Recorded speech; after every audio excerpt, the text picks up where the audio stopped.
There are so many incredible gacha games on the horizon right now, and honestly, I think you should know about them. Some of these I'm genuinely hyped for. Some I've tested in beta and have thoughts you're definitely going to want to hear. So yeah, we'll be going over the best upcoming gacha game, the likely release dates, my personal rating on these games, and perhaps most importantly, will your device even survive running them? So grab a snack, and without any ads, let's dive in. We'll be going in alphabetical order. So up first is Azora Promeilia. Now this game focuses on being unique, but at the same time, there's also a little part of me that's a bit nervous about it, and you'll see why in a second. Now picture this, Pal World, but as a gacha game. Yeah, that's already wild enough. And aside from the moderately sized bobas, holy mother of milkers. Yeah, I take back what I said. Anyways, this game honestly has a lot going for it. You get your own farm, your own pal, solid combat, and best of all, it's open world and it's not turn-based. That alone is a huge W. Personally, I'm loving everything I'm seeing. But let's be real, we also need to step back and notice something important. And that, my friends, is the heavy reliance on pals. Now, for some people, that's totally fine. But I like thinking a few steps ahead. You see, if every bit of traversal and cool gameplay depends on the pals, then we might never see uniquely designed characters like Mavuika with her bike, or the raw style that Chaska and Zilonen bring. Because the pals are doing all the heavy lifting, so much so that the main characters themselves might end up feeling less special. But hey, let them cook, because from what I've seen so far, they're definitely cooking something big. There's still a chance we'll get standout characters with their own movement flair and combat flavor. Release-wise, the devs are aiming for late 2025. Worst case, early 2026. Stay with me now. Let me cook.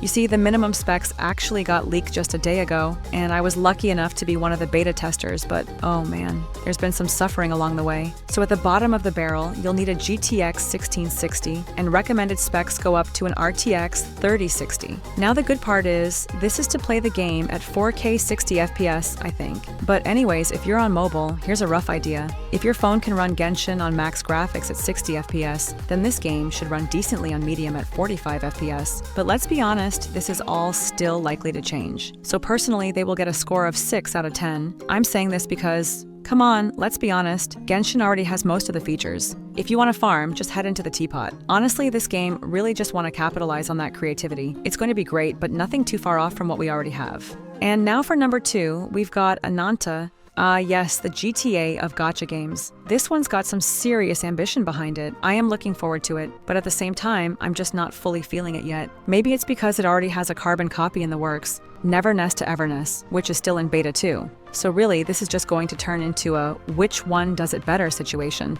Now the vehicle system looks insane, and from what we've seen, it's fluid, flashy, and the animations are a chef's kiss. If they pull it off right, this could actually be the first gacha game that lets you rule the streets in style. But here's the catch. According to beta testers, a game this large doesn't exactly feel cooked yet. It's still raw in a lot of areas, with performance issues and incomplete systems. And considering how little we've heard from the devs recently, it's safe to say this one's still a long way off. Mid-2026 is probably the safest bet right now. Just forget about 2025. I mean, even if it did release today, would you actually be able to play it? Minimum requirements are pretty much the same as Azora Promeilia. Sounds good, but then you realize that it's for 1080p, not 4K. So if you want to really enjoy Ananta without turning your device into a portable microwave, you'll need a phone that can max out Genshin at 60 FPS while running a second app like Discord or YouTube in the background. For iOS users, anyone with an iPhone 11 or higher should be fine. You might roast your fingers in the process, sure, but hey, 60 FPS is 60 FPS, even if it's generating 60 frames per second. So for me, I see this as a solid 7 out of 10. Just gotta make sure it delivers what it promises without eating our devices. Once more, optimize the freaking game. Anyways, if you're enjoying the video so far, then kindly consider liking or subscribing. It's free and it helps out by a ton. With that out of the way, let's get back to it. At number 3, we've got Duet Night Abyss, or as I like to call it, DNA. Now, out of every game on this list, I've got to say, this one might just be the most optimized so far. So what's the deal with DNA?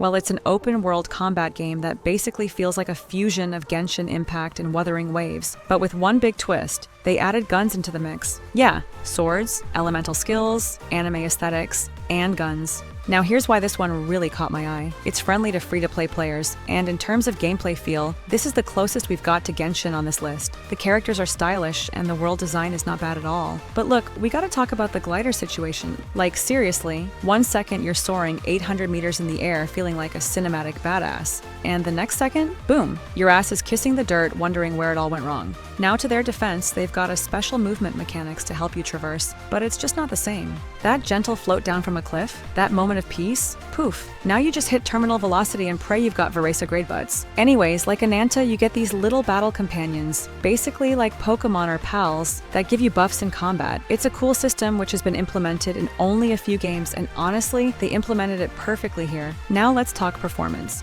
I ran DNA on the lowest GPU I could find in my setup, and surprisingly, it ran. That alone gives it a huge W in my book. I highly doubt games like Ananta would even open on that system. So yeah, if you can run Genshin, then this will be just a bit harder to run, but nothing too crazy. As for the release date, it's expected to drop between October and December this year. But is it ready? Nope. And that's me being honest. Please, devs, don't rush this. DNA has a lot of potential, but I'd rather see it launch fully cooked than half-baked. I'll still be there on day one trying to climb leaderboards and all. But right now, if I had to rate it as it is, I'd give it a 7.5 out of 10. Why not 8? Well, simple things are missing, like a damage indicator and again, a glider. These are quality of life features that just complete the experience. The core combat is good, movement feels tight, but yeah, just finish it right and it could easily hit 8 out of 10. As for number 4, we've got Neverness to Everness, or as I like to call it, the carbon copy of Ananta. Now look, I'm not here to throw shade for no reason. I haven't played NTE, so I won't talk too much on what I'm not good at. I mean, it's only fair to keep my mouth where my experience is, right? That said, from what I've seen, and from what everyone who's touched either game keeps saying,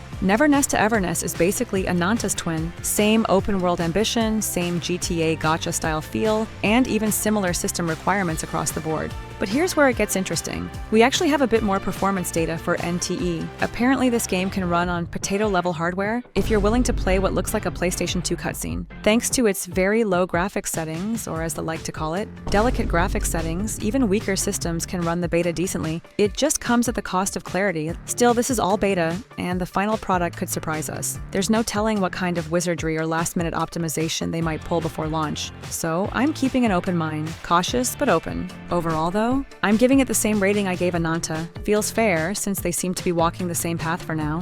And with that said, it's time to move into the last, but definitely not the least game on today's list. At number 5, we've got Silver Palace. Once again, this game is criminally underrated. It's the kind of game that quietly sneaks up on you, then hits you with that, wait a second, this actually slaps feeling. The art style leans medieval, but still blends an anime flair, and it just works. It's not going overboard with the fan service, not trying too hard to be edgy. It just finds that sweet spot between cool and clean. Now combat-wise, think Duet Night Abyss. It's got both guns and melee. But here's the thing, it doesn't try to overwhelm you with flashy effects every 5 seconds. It's got that Stellar Blade kind of weight and polish to it. Personally, I love it. Anything that isn't turn-based is already a win in my book. But with visuals like this, oh boy, you better start prepping your rig. I'd say you're gonna need at least a 20 series GPU with 6 GB of VRAM to play this comfortably at max settings. And if you're a mobile player, if Genshin already makes your phone sweat, then Silver Palace might just set it on fire. Honestly, you'll be gaming and grilling at the same time. Now here's the catch. There's been no beta for this game yet, so we've got 0 actual performance data, no optimization info,